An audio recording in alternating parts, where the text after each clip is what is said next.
I just wanted to ask you when when Nightmare on Elm Street first came out, it was more scary, and then as it went along, you were really sarcastic, which I love. So, did you ever have any input on what you said, like when you said "nice hearing from you, Carlos" or things like that? Guys, everything of all the Nightmare movies, all the wisecracks, every single one of them is scripted, and we had great writers. And if you've seen the documentary Never Sleep Again, you know we were turning down scripts by Peter Jackson. But the only two lines that are mine are "Welcome to Primetime, bitch."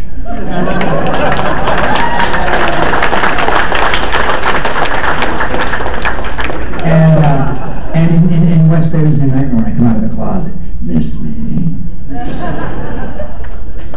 Everything else is Let's get the guy who stood up, yeah. very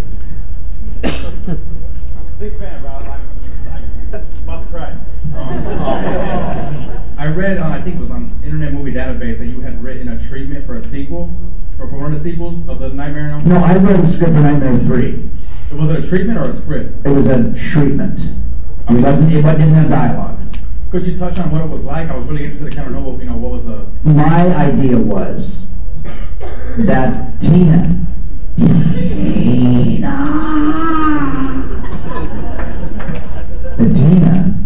had an older sister, okay, as beautiful and as hot as Amanda Wyss, kind of a chain-smoking, neurotic dorm rat in college.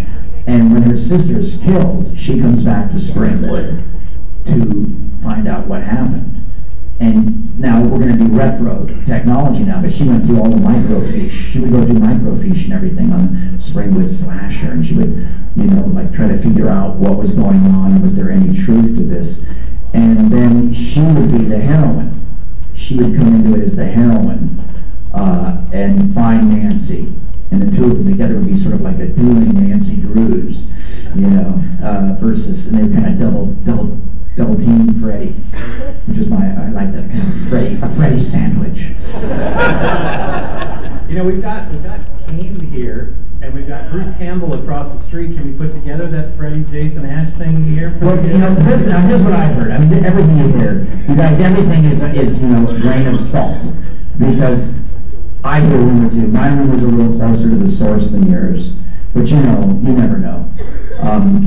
What I understand was that Sam Raimi, right, very successful as a result of the Spider-Man franchise, when he talked to New Line, that he wanted Ash to win the conflict between Freddy versus Ash versus Jason, and which I love. I love that idea, because this was like it would be a really great, almost comedic, dark, special effects laden, violent way to put both Jason and Freddy down. Sort of Ash saving the world from sequels. And I kind of like that idea. But the problem is, and the reality is, that Freddy's got the biggest dick in town. Freddy's the most successful franchise of any of them. And you can't do anything but kill Freddy. They couldn't kill Freddy, and I don't think Sam wanted to kill Ash, so it never happened. That's sort of what I heard, trickle-down theory. I think Bruce Campbell said as much too. He said he would never even consider doing it unless Ash won. So. But I love that. Just so I'm on the record, Robert Englund, I love the idea of Ash winning. You already asked the question. But Freddy was the golden goose, the golden egg. First of all, I just want to say, love your book. You have some awesome stories. Aren't you supposed to be here for the Doug Bradley seminar? I'm sorry. Just curious, what's your favorite Freddy kill? Freddy? My favorite Freddy is 7. Kill. Yeah. Kill! Oh, kill! Oh, it's the kid with the hearing aid in part 6. It's so politically incorrect. You can hear a pin drop!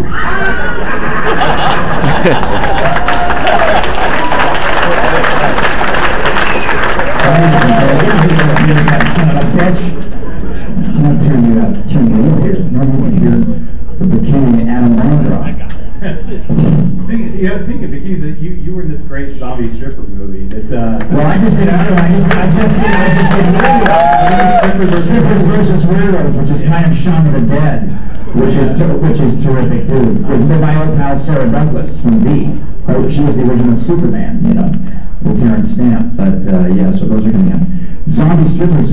Actually, I did it because I love Jay Lee and the script was great. But I think Sony decided that we had a whole bunch of great dumb blonde jokes, the equivalent of dumb blonde jokes in that movie. And then the dumb blondes became zombies.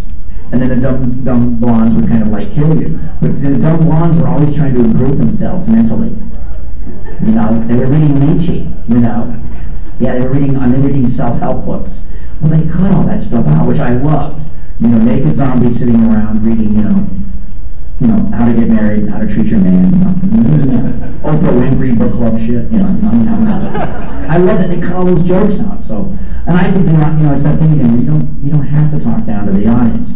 Yeah, you gotta give them a little TNA, and you gotta give them, your gore quotient. But you can give them smart jokes and stuff. I remember years ago, my first horror movie with Toby Hooper.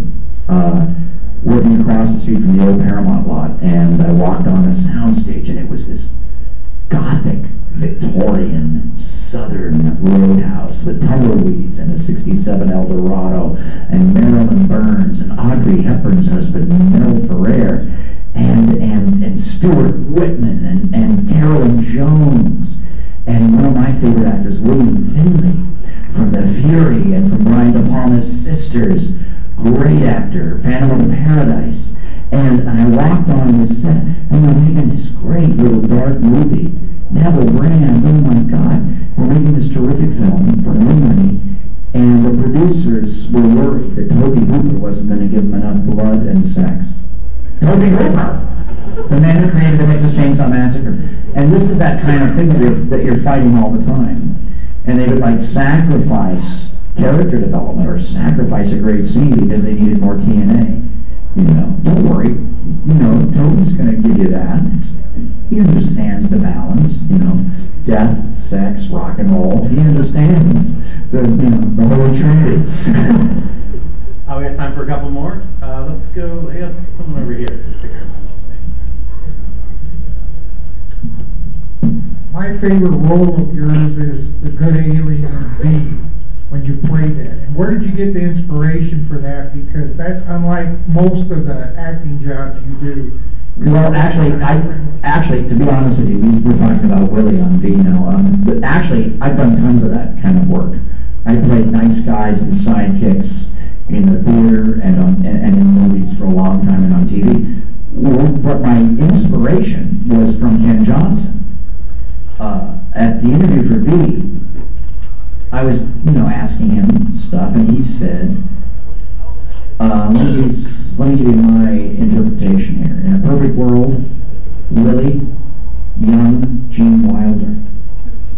So that's what I used. I tried to channel Gene Wilder. Now, I'll tell you guys a little digressive story here.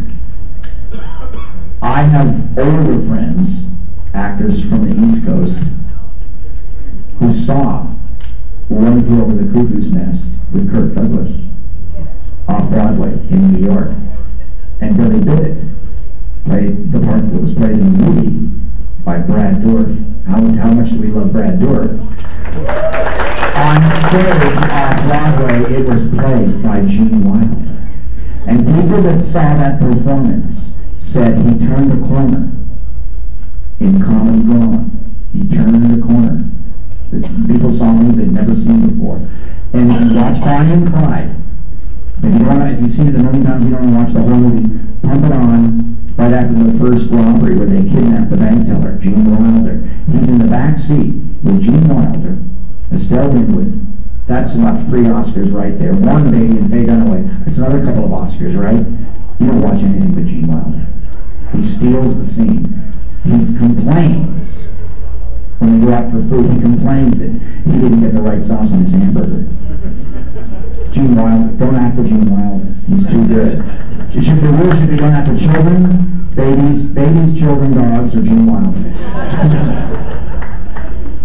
All right, I think we're good. Robert, thank you so much. Thank you.